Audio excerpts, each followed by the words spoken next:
Good morning. It's Father Rick Beck again. We've gotten from live streaming some questions that some of our folks in the area have asked. Kimber asks, why is the Apostle or Nicene Creed and the Gloria not said at daily Mass just as at the weekend Mass? Well, Kimber, that's a very good question. Number one, well, we must realize there are four different, so to speak, types of Masses.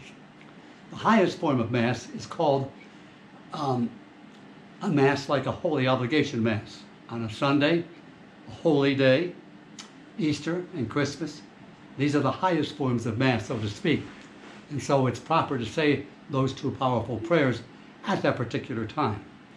The next motion of prayer or liturgy in Mass would be what's called a feast. For instance, the Feast of Our Lady of any kind. There are many of those, the Assumption, Immaculate Conception, Lady of Fatima, and so forth and so on. It's proper to say them at that time. Also, the Evangelist, and so forth and so on. Those are major feasts. St. Joseph, these are major feasts. Just a few weeks ago we said St. Joseph the Worker, that was a major feast, and of course those prayers will be said then. Then there's what are called a memorial Mass. A memorial Mass is, for instance, a saint or a martyr that has passed away.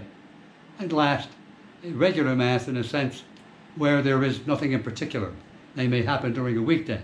Now during the Easter season, we do have the Easter season that we're celebrating, but because it's a weekday Mass, we simply don't say those prayers at that time.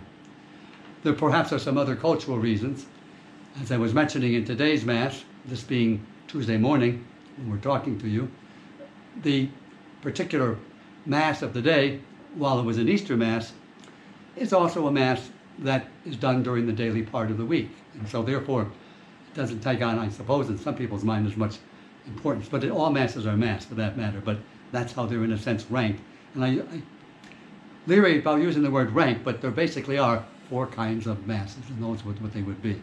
Starting with the regular obligation Masses, and then followed by a feast, memorial, and then a regular simple Mass of the day, when there was no particular intention. Another gentleman by the name of Gary asked the question, just finished watching a documentary on the Vatican. Did you ever have an opportunity to study or visit the Vatican? Yes, I did, way back in the 1980s, probably around the year 84 or 85. In fact, it was the last time I was outside of the United States of America. It was when our former Cardinal, John O'Connor, was being made a Cardinal, an Archbishop in the Church. And I was privileged to be hired by local radio stations and so forth to go over and send back reports. And that gave me a chance to be there for a whole week. And it didn't cost me a cent, which was even better. I was a much poorer individual then as a priest, not that I'm any wealthy now, but at that point, it came at a very nice time. Send the reports back to our students. I was still working in school administration at the time. I was in Hazleton at what then was Bishop Hafey High School. And it was very nice to be able to do what we did. It was enjoyable, and it was a wonderful experience for me. So did I get a chance to study or visit? Yes. How much studying? You can study the Vatican from now until the Lord's second coming and never get the whole thing. It's very large. I'm representing a church that's been around for 2,000 years.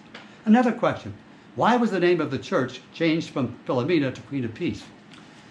Well, as best as I can understand it from the history of the parish, at a certain point, when the church was going through the adaptations of the Second Vatican Council, which was basically going back to roughly the first 400 years of church history, and the church fathers and the apostles trying to understand the importance of our teaching, such as the resurrection and the crucifixion and so forth. Part of that was to enliven the liturgy and also to look at our history. And there was a great suspicion at the time that there was no such thing as St. Philomena or no such person. So as a result, the bishop at the time, Bishop McCormick, felt it was necessary to change the name, and the name Queen of Peace was chosen. And that's as best as I can tell you. The last question that we received is a question about live streaming just from Queen of Peace. It would be difficult to go to our mission church, St. Veronica, which is obviously a part of our parish and has been since its inception. It was built under the auspices of Queen of Peace.